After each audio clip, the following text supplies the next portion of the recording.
Hello student, स्वागत है आप सबका साधना चैनल में। बच्चों, क्लास 9th की क्षितिज पुस्तक के काव्य खंड से पाठ 15 मेघ आए कविता का हम आपको अर्थ स्पष्ट कर चुके हैं और उसके बहुविकल्पी प्रश्न भी आपके सामने बताए जा चुके हैं। आज हम इसी कविता के महत्वपूर्ण प्रश्न आपको स्पष्ट कर रहे हैं, जो कि दो दो अंकों के आपकी परीक्षा के अंदर आते हैं। तो 2 अंकों के हिसाब से आपको कैसे उत्तर देना है, कैसे प्रश्न की भाषा को ठीक से समझना है, इन सारी बातों पर ध्यान देना आवश्यक है। तो चलिए शुरू करते हैं हम आज अपने इन प्रश्नों को। फर्स्ट है, मेघ आए बड़े बंठन के संवर के का क्या आशय है। मेघ आए बड़े बंठन के संवर के का आशय है बादल अपने विविध रंगों भूरे, काले, सफेद आदि रंगों में अपने साथ पानी लेकर बिजली चमकाते हुए आए हैं, जैसे कोई मेहमान सज धज कर आता है। आप देखते हैं कि आकाश में जब बादल छाते हैं तो कभी बादलों का रंग हमें काला दिखाई देता है, कभी भूरा दिखाई देता है, कभी सफेद दिखाई देता है, कभी सलेटी रंग का दिखाई देता है। कभी बादल हमें छोटे आकार में दिखाई देते हैं तो कभी हमें बहुत बड़े आकार में दिखाई देते हैं।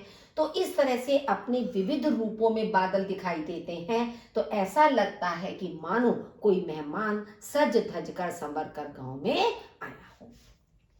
मेघ आए कविता में मेघों को किस रूप में चित्रित किया गया है और क्यों। कविता में बादलों को एक दामाद के रूप में चित्रित किया गया है। जिस प्रकार कोई दामाद खूब सज धज कर अपनी ससुराल आता है, उसी प्रकार आज बादल भी पानी से भरकर आंधी के साथ बिजली चमकाते हुए आ गए हैं।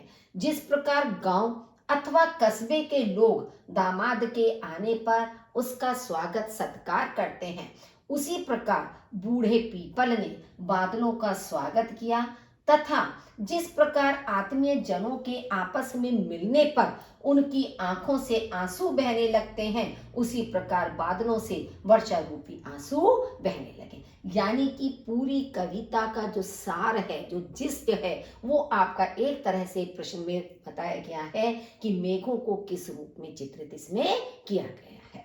नेक्स्ट है, लता को किस रूप में प्रस्तुत किया गया है, उसकी व्यथा का वर्णन कीजिए। व्यथा माने पीड़ा, दुख, कष्ट, उसका वर्णन करना है। लता को रूठी हुई विरहिणी नायिका के रूप में प्रस्तुत किया गया है। विरहिणी का मतलब है जो अपने प्रिय के वियोग में जीवन जी रही है, उससे अलग रह रही है। तो ऐसी विरहिणी नायिका के रूप में लता को प्रस्तुत किया गया है। लता बादल को किवाड़ की ओट से देखती है। वह अपने प्रियतम बादल के बहुत दिनों के बाद आने के कारण उससे रूठी हुई है तथा वह चाहती है कि उसका प्रियतम उसे मनाए, अर्थात वर्षा करके लता के सूखे मन को तृप्त कर दे कि अभी तक जो वह गर्मी के कारण सूख रही है, वर्षा हो जाए तो वह तृप्त हो सके या फिर से वह हरी भरी प्रसन्न हो सके। कवि ने पीपल को ही बड़ा बुजुर्ग क्यों कहा है। ग्रामवासी पीपल के पेड़ को शुभ मानते हैं। प्रत्येक गांव में एक पुराना पीपल का पेड़ अवश्य होता है। अपनी ऊंचाई और शाखाओं के विस्तार से वह गांव पर नजर रखता है तथा सबको अपने स्नेह का आश्रय प्रदान करता है। पीपल के पेड़ की आयु अन्य पेड़ों से अपेक्षाकृत अधिक होती है। गांव के लोग पीपल की छाया में बैठकर शांति का अनुभव करते हैं। इन्हीं सब कारणों से उसे बुजुर्ग कहा गया है कि जैसे घर का जब कोई बुजुर्ग व्यक्ति होता है तो वह अपने से छोटे लोगों पर स्नेह की वर्षा करता है, उनको प्रेम करता है, उनको सहारा देता है, आश्रय देता है। तो उसी प्रकार से पीपल का वृक्ष जो है वह भी विशाल काय होता है। अनेक पशु पक्षियों को, कीट पतंगों को अपने ऊपर वह आश्रय देता है। मेघ के आने पर पेड़ अपनी खुशी किस प्रकार प्रकट कर रहे हैं। मेघ के आने की खबर लेकर जब बयार पेड़ों के पास से गुजरी तो वे बहुत ही खुश हुए। पेड़ अपनी गर्दन उचकाकर मेघ को देखने की कोशिश करने लगे। बूढ़े पीपल के पेड़ ने आगे बढ़कर मेघ का स्वागत किया। मेघ के आने से पेड़ अपनी डालियां हिला हिला कर खुशी प्रकट करने लगे। क्योंकि जब तेज हवा चल रही थी तो पेड़ बार बार इधर से उधर झूम रहे थे, हिल रहे थे। तो उसे देखकर कवि ने ये कल्पना की है कि मानो वो अपनी डालियों को, शाखाओं को हिला हिला कर अपनी खुशी प्रकट कर रहे हैं, जैसे ही उन्होंने मेघों को देखा। धूल भागी घाघरा उठाए पंक्ति के द्वारा कवि वास्तविक जीवन के किस पात्र का वर्णन कर रहा है? धूल भागी घाघरा उठाए पंक्ति के द्वारा कवि वास्तविक जीवन के उस परिवार की छोटी बालिका का वर्णन कर रहा है जिस परिवार का पाहुन आ रहा है। यानी कि जिस घर में मेहमान आ रहा है, अतिथि आ रहा है, उसी घर की छोटी लड़की का वर्णन इसमें किया गया है। पाहुन को आता देखकर वह बालिका उसके आने की सूचना घर पर देने के लिए अपना घाघरा उठाकर तेजी से घर की ओर भागती है। मान लीजिए वह छोटी बालिका घर के बाहर खेल रही है या खेल रही है, इधर उधर जा रही है। जैसे ही उसने अतिथि को आता हुआ देखा तो वह तुरंत अपना घाघरा उठाकर दौड़ी चली आ रही है घर पर, कि ताकि वह उसके आने की सूचना दे सके। मिलन के अश्रु ढरके के माध्यम से कवि ने क्या कहना चाहा है? गर्मी की मार से मनुष्य, पशु पक्षी तथा प्रकृति की प्रत्येक वस्तु परेशान थी। पेड़ पौधे लताएं पानी के अभाव में सूखने लगे थे। सभी वर्षा होने का बेचैनी से इंतजार कर रहे थे, पर वर्षा में विलंब होता देख सभी के मन में भ्रम की स्थिति बन गई कि इस साल वर्षा होगी भी या नहीं। इस इंतजार के बाद जब बादल आए तो विरह व्याकुल लता ने बादल को उल्हाने दिए, शिकवे शिकायतें की। सारी बातों के बाद उसके मन का भ्रम टूटा, गिले शिकवे दूर हुए। दोनों के मिलन से उनकी आंखों से खुशी के आंसू बह निकले। वे अपनी खुशी न छिपा सके, अर्थात वर्षा होने लगी और खुशी का संचार हो उठा। तो मिलन के अश्रु झरने का मतलब क्या है? कि बादलों से मूसलाधार वर्षा का होना। बादलों के पहले क्षितिज कैसा था और बाद में उसमें क्या क्या परिवर्तन हुए? क्षितिज आपको बताया था कि जहाँ धरती और आसमान का मिलन होता है उसे क्षितिज कहा जाता है। तो बादलों के पहले क्षितिज कैसा था? बादलों के आने से पहले क्षितिज एकदम साफ और स्वच्छ था। वह धूप तथा गर्मी के प्रभाव से जलता हुआ प्रतीत हो रहा था। क्षितिज की ओर देखने का भी मन नहीं कर रहा था। वहीं बादलों के आने से क्षितिज तथा आसमान उनसे आच्छादित हो गया। उनमें रह रहकर बिजली चमकने लगी। थोड़ी ही देर में वर्षा होने लगी। धूप तथा गर्मी का प्रभाव समाप्त होने लगा और मौसम सुहावना हो गया। कि जो अभी तक सूरज की तरफ देखने का, आकाश की ओर देखने की इच्छा नहीं होती थी, लेकिन जब बादल आए तो वहां पर एक शीतलता सी जैसे महसूस हो रही हो, तो उस समय का मौसम इतना अधिक सुहावना हो गया कि बादलों को देखने की इच्छा भी होने लगी। मेघ आए कविता में वर्णित ताल पानी की परात भरकर लाया का भाव बताइए। कवि ने गांव के तालाब के रूप आकार की तुलना परात से की है, जो मेघ न बरसने की स्थिति में खाली पड़ा था। मेघ के आते ही उसमें पानी भर गया और वह बड़ा हर्षित हो उठा। ऐसे लगा मानो मेहमान के स्वागत में जैसे कोई उसके पांव धोने के लिए जल भर कर लाया हो। गांवों में मेहमान के पांव धोने का रिवाज है कि गांव में अभी भी अतिथियों के पैर धोए जाते हैं इस तरह से। तो मानो कोई व्यक्ति, घर का ही कोई व्यक्ति, कोई सदस्य परात में पानी भरकर लाया कि ताकि अतिथि के चरण धुलवाए जा सके। कवि ने लता का मानवीकरण किस रूप में किया है? वह दरवाजे की ओट में क्यों खड़ी हो जाती है? कवि ने लता का मानवीकरण नव विवाहिता के रूप में किया है, यानी कि जिसका नया नया विवाह हुआ है, जो साल भर से अपने प्रिय के आने का इंतजार कर रही है। मेघ रूपी मेहमान यानी पति के आने पर लता दरवाजे की ओट में इसलिए खड़ी हो जाती है क्योंकि वह बड़े बूढ़ों के सामने, मेघ के सामने जाने में शर्म महसूस करती है। इतने समय से न मिल पाने के कारण उसमें व्याकुलता है। उसे मेघ से नाराजगी भी है क्योंकि वह साल भर इंतजार करवाने के बाद आया है। वह मिलने के लिए आतुर भी है, इसलिए वह दरवाजे की ओट में खड़ी होती है जिससे अपने पति को देख सके।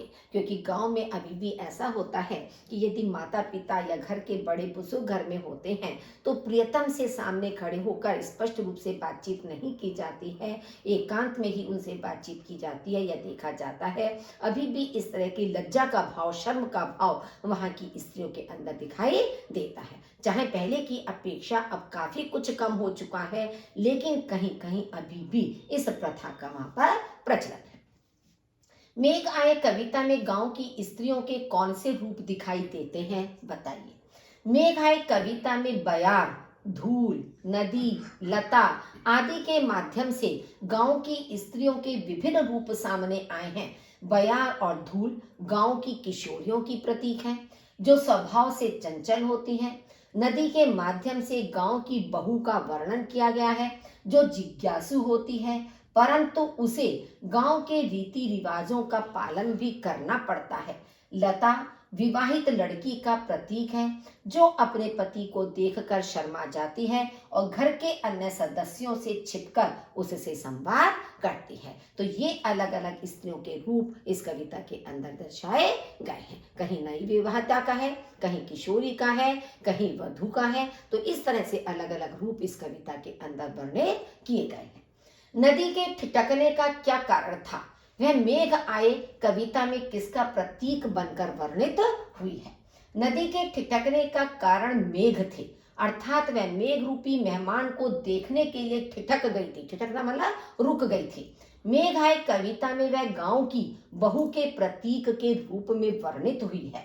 जिस प्रकार गांव की स्त्री मेहमान के आने पर उसे तिरछी नजर से देखती है, उसी प्रकार मेघ रूपी मेहमान के आने पर नदी तिरछी नजर से उसे देखती है, अर्थात उसकी जलधारा कुछ देर रुकने के पश्चात उछलकर फिर से बहने लगती है। ये होता है ना कि जब तेज हवा चलती है तो हवा के चलने से जल की जो तरंग है, लहर है, वो भी स्थिर सी हो जाती है, रुक जाती है।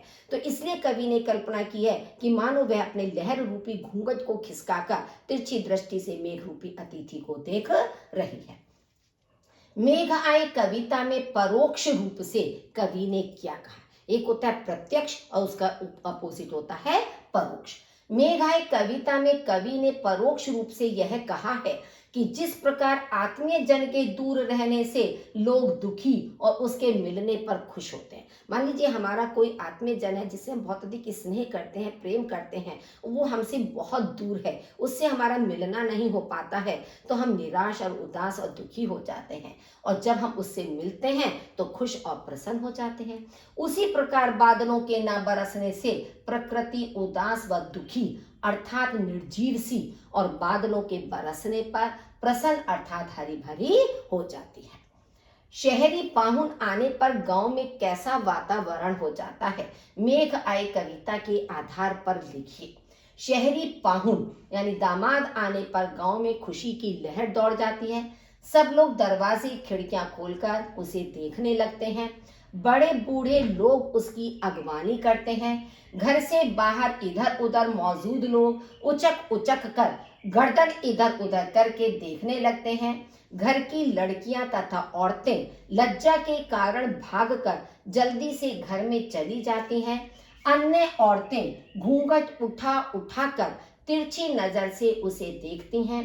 प्रियतमा अपने प्रियतम को दरवाजे की ओट से देखकर मन ही मन कहती है कि जल्दी क्यों नहीं आए, इतनी देर क्यों लगा दी। तो ये एक स्वाभाविक प्रक्रिया गांव में दिखाई देती है जब कोई शहरी पाहुन गांव में आता है। भ्रम की गांठ खुलने का आशय स्पष्ट कीजिए।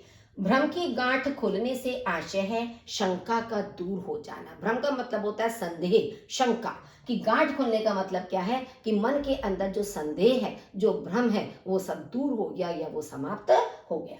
लोगों को यह शंका थी कि बादल केवल घिरे हैं, बरसेंगे नहीं, परंतु उनकी यह शंका गलत साबित हुई। बादल न केवल बरसे वरन जोर से बरसे, अतः लोगों का भ्रम टूट गया। पृथ्वी नायिका को यह भी भ्रम था कि अब बादल रूपी उसका प्रियतम मिलने नहीं आएगा, किंतु उसने आकर उसका यह भ्रम दूर कर दिया कि पृथ्वी रूपी नायिका के मन में भी मेघों के प्रति जो संदेह था वो भी बादलों के आने से समाप्त हो गया। कविता में मेघ को पाहुन के रूप में चित्रित किया गया है। हमारे यहाँ अतिथि दामाद को विशेष महत्व प्राप्त है, लेकिन आज इस परंपरा में परिवर्तन आया है। आपको इसके क्या कारण नजर आते हैं, लिखिए। पुराने समय में लोगों के पास काम कम था, आव भगत करने के लिए उनके पास पर्याप्त समय था, स्वार्थ की भावना कम थी, अच्छे संस्कार थे, वे अतिथि को देवता मानते थे। दामाद को भगवान श्री रामचंद्र का प्रतिरूप माना जाता था। यहाँ माना शब्द है, मन नहीं है, माना जाता था। किंतु आजकल लोगों के पास काम अधिक है, वे अधिक स्वार्थी और महत्वाकांक्षी हो गए हैं।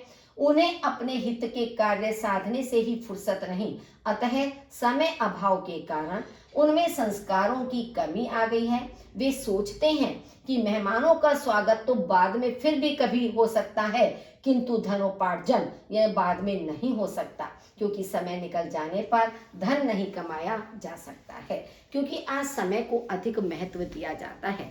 हर मनुष्य के पास समय का अभाव है। वो काम में सुबह से लेकर रात तक इतना अधिक व्यस्त रहता है कि यदि कोई अतिथि उसके घर में आ भी जाता है तो वह उसकी आवभगत उतने मन से या उतनी तन्मयता से नहीं कर पाता है जितना कि प्राचीन समय के लोग किया करते थे। उनके अंदर ऐसे संस्कार भी थे, वे अतिथि को अच्छा मानते थे, देवता समान मानते थे। तो इस तरह से बच्चों, आज आपकी मेघ आय कविता पूर्ण रूप से समाप्त हो गई है। आशा करती हूँ कि आपको स्पष्ट हो गई होगी, और यदि नहीं भी एक बार में समझ में आए, आप वीडियो को बार बार सुन सकते हैं, देख सकते हैं। फिर भी यदि कहीं कोई समस्या है तो आप कमेंट बॉक्स में लिख सकते हैं, ताकि आपकी समस्या का निराकरण किया जा सके। सुनने के लिए आपका बहुत बहुत धन्यवाद।